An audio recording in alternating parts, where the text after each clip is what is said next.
Jusqu'à 9h, Good Morning Business.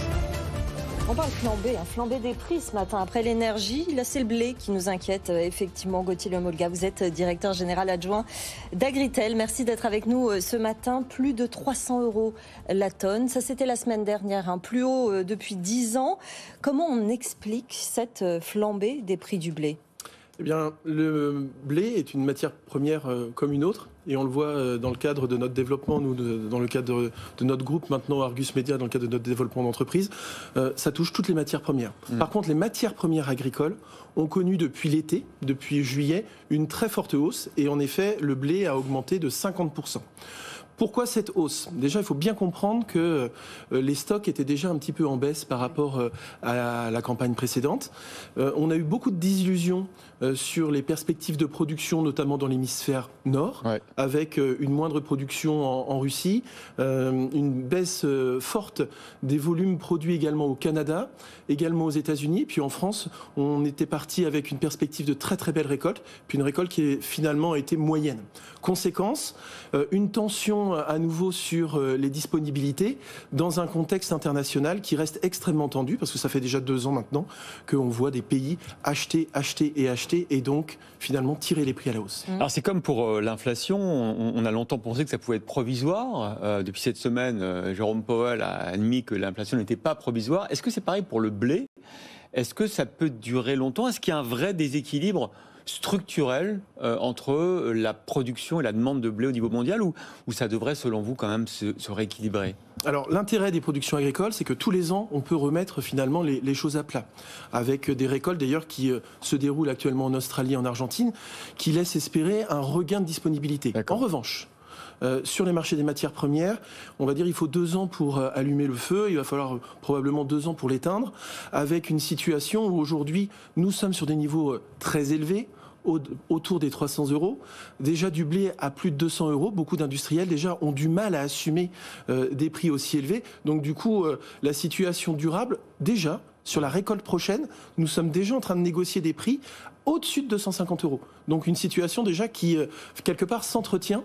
Tant qu'on n'aura pas une sécurité sur l'approvisionnement et une sécurité après l'hiver sur l'état des cultures, eh bien, on pourra espérer peut-être une détente. En attendant, le stress est réel. Est-ce que certains acteurs, je pense à la Russie notamment, ne jouent pas le jeu aussi de cette situation de tension, comme elle le fait sur l'énergie ?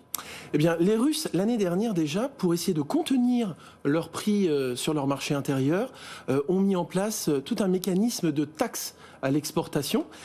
Taxe à l'exportation qu'ils ont maintenue cette année. Donc malgré des volumes disponibles, il y a en effet toute une mécanique que les Russes ont mis en place pour essayer de contenir leurs exportations et éviter finalement de se retrouver dépourvus face à la prochaine récolte, et surtout face à une demande extrêmement forte vis-à-vis des pays importateurs qui profitent aussi des fois des replis, par exemple, des cours russes et aussi de la rouble. Donc aujourd'hui, la situation est véritablement... Oui, la Russie a des stocks. Oui, la Russie pourrait les mettre à disposition. Mais pour le moment, en effet, il joue un peu la montre sur ce schéma. Alors, quelles sont les conséquences pour les consommateurs ? Vos clients, dans l'agroalimentaire, vous le disiez, négocier des prix à 250 € pour l'an prochain. Du coup, évidemment, ça leur coûte plus cher de fabriquer des produits. Est-ce qu'ils arrivent à répercuter les prix sur les consommateurs ? Est-ce qu'ils vont répercuter les prix sur les consommateurs ? Alors, on voit cette année, ça rajeunit d'ailleurs beaucoup d'acheteurs de l'agroalimentaire. On revient sur des niveaux de prix d'il y a à peu près 10 ans, voire pour certains, ils ont le traumatisme de l'année 2007, où on avait vraiment connu une explosion des prix. Pour la première année, tout le poste achat connaît une hausse. Donc il y a bien sûr la farine, d'accord. Il y a d'autres matières premières, mais il y a aussi les emballages, bien sûr, le lait, le beurre, mais l'emballage, d'accord, les plastiques. Donc aujourd'hui, tous les acheteurs se creusent un petit peu la tête parce que aujourd'hui, ils n'ont absolument plus les moyens finalement de compenser en fonction de leur portefeuille cette hausse des prix.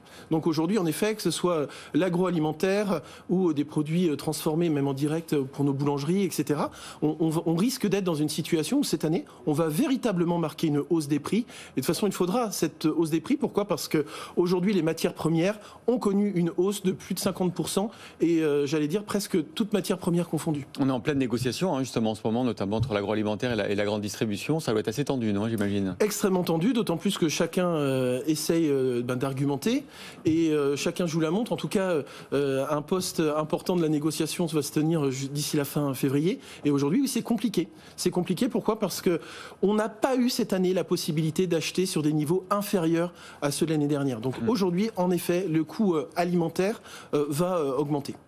Merci beaucoup, Gauthier Lemolga, directeur général adjoint d'Agritel, d'avoir été avec nous.